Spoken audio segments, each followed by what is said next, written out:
అంబా, నారద మహర్షి వచ్చారు. నాన్నగారు నిన్ను రమ్మంటున్నారు. ఇదిగో వస్తున్నా. అంబా, అప్పుడే వెళ్ళాలా?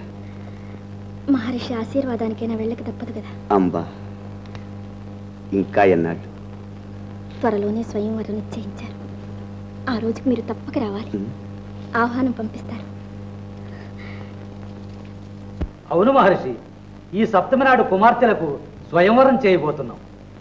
ఓ అలాగా, సంతోషం.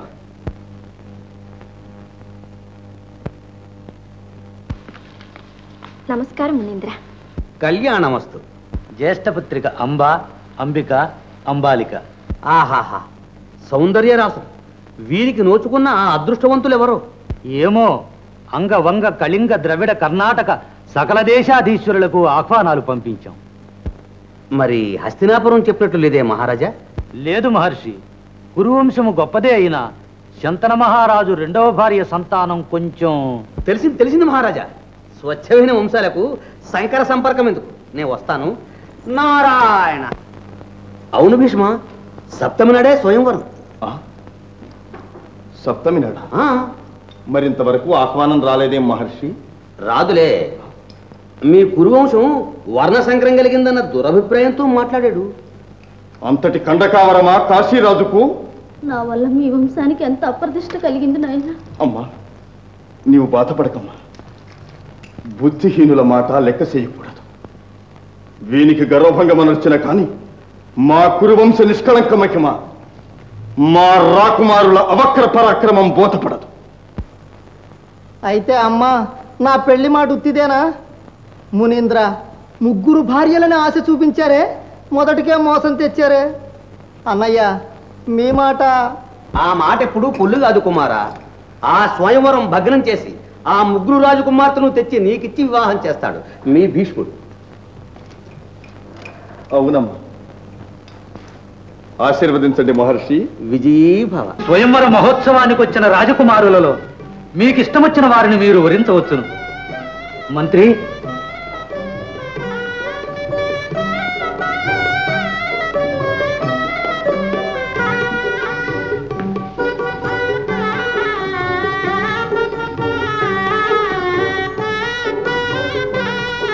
ఆగండి.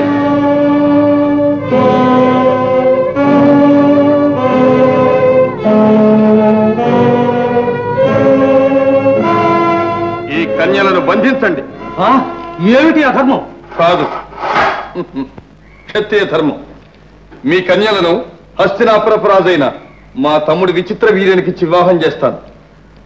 ధైర్య సాహసాలు కలవాళ్ళుంటే ఎదిరించవచ్చు.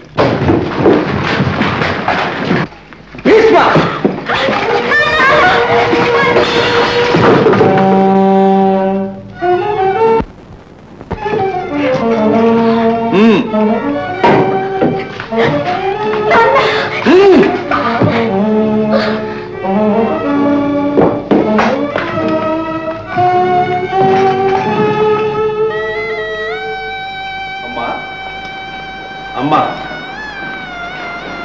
ఈ కోడలు అంబ, అంబిక, అంబాలిక, రాజమాత సత్యవతీదేవి గారు.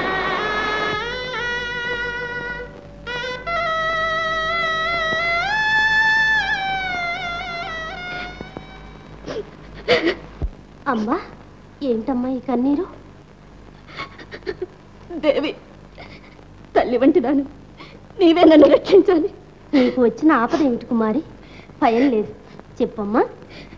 నన్ను ఇలా బలవంతంగా తీసుకుని వచ్చి ఎవరికో వివాహం చేయడం అన్యాయం కదా దేవి? కాదు, శాస్త్ర సమ్మతమైన క్షత్రియ పద్ధతి. మీరు వివాహం చేసుకోబోయేది భారత సామ్రాజ్యాధినేత మా సోదరుడు విచిత్రవీర్య మహారాజు. నాకిష్టముందో లేదో తెలుసుకోవాల్సిన అవసరం లేదా? పురుషులం బలాఢ్యులు అని మీ ఇష్టం వచ్చినట్టు ప్రవర్తించడమేనా? ఆడవాళ్ళంటే గడ్డిపూచ కంటే నీచంగా చూడడం న్యాయమేనా? అమ్మా, ఆవేశం లేకుండా శాంతంగా చెప్పమ్మా. అమ్మా, నా హృదయాన్ని ఒక రాజకుమారుని కల్పించాను. మా అనురాగం అన్యోన్యం అపారం. మా వివాహానికి జనకులు కూడా అంగీకరించారు. స్వయంవరంలో నేను అతన్ని వరించబోతుండగా నన్ను బలవంతంగా తీసుకుని వచ్చారు. మా ప్రణయ పాశాల్ని తుంచేసి. రాజకుమారి క్షమించు, మీ పూర్వానురాగం తెలియక తీసుకుని వచ్చాను. నీ కోరిక ప్రకారం సగౌరవంగా నిన్ను నీ ప్రియుని వద్దకు పంపించే ఏర్పాట్లు చేయిస్తాను. రండమ్మా. ఆగండి, అంబకున్న పూర్వానురాగాలు లాంటివి మనకేమీ లేవు కదా. అయితే పదండి. రండమ్మా.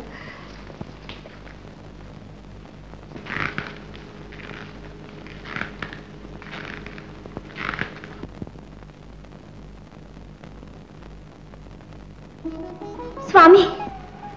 ఎవరు? నేనే స్వామి. నీవా? అవును స్వామి, నా హృదయం మీకు అర్పించి ఉన్నానని, మనం పరస్పరానురాగులమని తెలిసిన తక్షణం ఆ భీష్ముడు ఎంతో ఆదరంతో సగౌరవంగా నన్ను మీ వద్దకు పంపించాడు. ఇంక ఏ శంక లేకుండా నన్ను అనుగ్రహించండి. ఆగు. భీష్మునికి ఉన్నపాటి నీతి నాకు లేదనుకున్నావా? యుద్ధంలో నన్ను జయించాడు. నీవు భీష్ముని సొత్తు. ధర్మభిక్షగా తీసుకోమని నిన్ను పంపిస్తే స్వీకరించడానికి నేను పౌరుషహీనుని కాదు, అది రాజనీతి కూడా కాదు. వెళ్ళు. స్వామి, చేసిన వాగ్దానాలు మర్చిపోయారా? ఎన్ని ఆటంకాలు వచ్చినా, ఎవరు కాదన్నా మన పవిత్ర ప్రేమ ఆదర్శప్రాయంగా నిలవాలని మనం అనుకోలేదా? అంబా, అదంతా ఒక స్వప్నం. మరొక తప్పదంబా, తప్పదు. మరచిపోవటానికి మహాప్రయత్నం చేస్తున్నా. హృదయంలో నాటుకుని ఉన్న అనురాగాన్ని పెకలించి వేయటం మహా కష్టం. ఆ కష్టాన్ని అధికం చేయకుండా అంబా, దయచేసి నా ఎదుట కనపడకు. వెళ్ళు. ఎక్కడికి పొమ్మంటారు? మీరు లేని ఈ ప్రపంచం నాకు శూన్యమే. ఎక్కడికి పోగలను? నిన్ను నాకు దక్కనియ్యకుండా యుద్ధంలో జయించి తీసుకుని పోయిన ఆ భీష్ముని వద్దకే వెళ్ళు. నీకిక్కడ తావులేదు.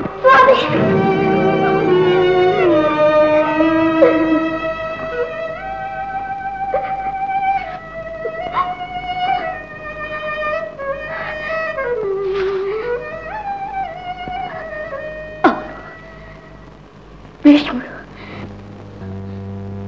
మనసిచ్చిన వానికి కానీయకుండా రాక్షస పద్ధతిని తీసుకుని వచ్చిన కన్య నీవు వివాహం చేసుకోవాలని ఆ ధర్మశాస్త్రాల్లో లేదా? ఆ బాధ్యత నీకు లేదా? ఉంది, కానీ నేను ఆజన్మాంతము బ్రహ్మచారిగా ఉండవలసిన వాడు, కఠోర ప్రతిజ్ఞాబద్ధుడు. అందువల్లనే ఆనాడు స్వయంవరంలో ఈ కన్యలను మా తమ్ముడైన విచిత్ర వీర్యుని కొరకే తీసుకుని వెళ్ళుచున్నానని నిష్కర్షగా చెప్పియున్నాను.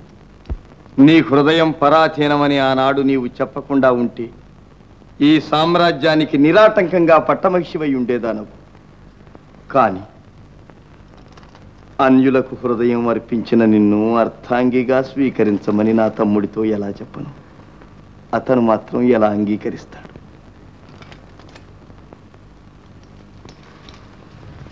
ఇది న్యాయం కాదు. దేనికదే న్యాయం కాదు. మీ ధర్మశాస్త్ర ప్రకారంగా నా వంటి అమాయకురాలిని ఉభయభ్రష్టగా చేయడమే మీకు ధర్మం. ఆగ్రహావేశంలో అన్యులను నిందించి ప్రయోజనం లేదు. ఇది నీ స్వయంకృతాపరాధం. అంతేనా? అంతేనా? దాంపత్య జీవితాన్ని గురించి నిర్మించుకున్న నా ఆశా సౌధాలన్నీ కూలిపోవలసిందే. స్త్రీ హృదయ సహజమైన మాతృప్రేమ నాలో నశించిపోవలసిందేనా? నీ జీవితం నిరర్థకం కావాలని నేనెన్నడూ కోరుకోను. కావలసిన ఏర్పాట్లన్నీ చేస్తాను. నీ ఇష్టం వచ్చిన వారిని వరించి వివాహం చేసుకో. చాలించు. విధి లేక ఎవరినో వరించేనన్న అపకీర్తితో యావత్ జీవితం బ్రతకమన్నా నీ ఉపదేశం? ఇదేనా నీ వివేకం? సాలుడు నిరాకరించడం న్యాయమన్నా నీ తమ్మునితో చెప్పడానికి నోరు రాదన్నా. బలాత్కారంగా తెచ్చిన వాడువు కాబట్టి నీవే. అమ్మా,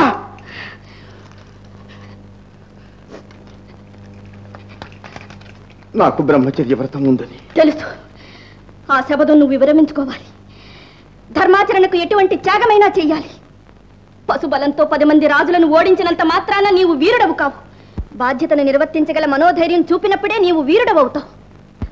మారు మాట్లాడక నీ బ్రహ్మచర్యాన్ని విడిచిపెట్టుకో. అంబా, ఏమైనా సరే వ్రతభంగం చేసి నేను నరకానికి పోలేను.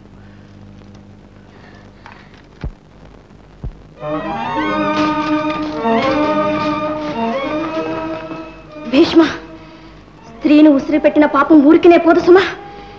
నీవు చేసిన అకార్యానికి తగిన ఫలం అనుభవిస్తావు. ఎవరు?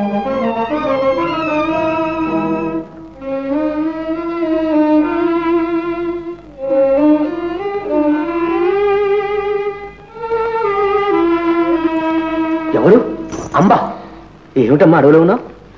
సర్వజ్ఞులు, నీకు తెలియందేముంది నారద మునీంద్ర. నా ఆశలు అడి ఆశలు చేసి నన్ను అడవిలో పాలు చేశాడు ఆ భీష్ముడు. ఎంత పని చేశాడు?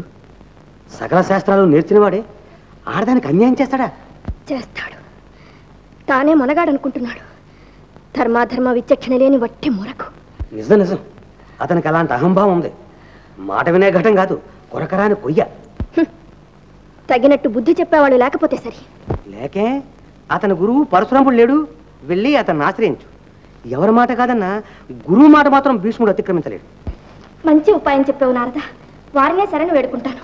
కానీ అంబా, శిష్యుడినే దురభిమానం అడ్డొస్తుందేమో. ఎందుకైనా మంచిది ముందు అభయం తీసుకుని తర్వాత భీష్ముడి సంగతి చెప్పు. అలాగే చేస్తాను మహర్షి. నారాయణ నారాయణ.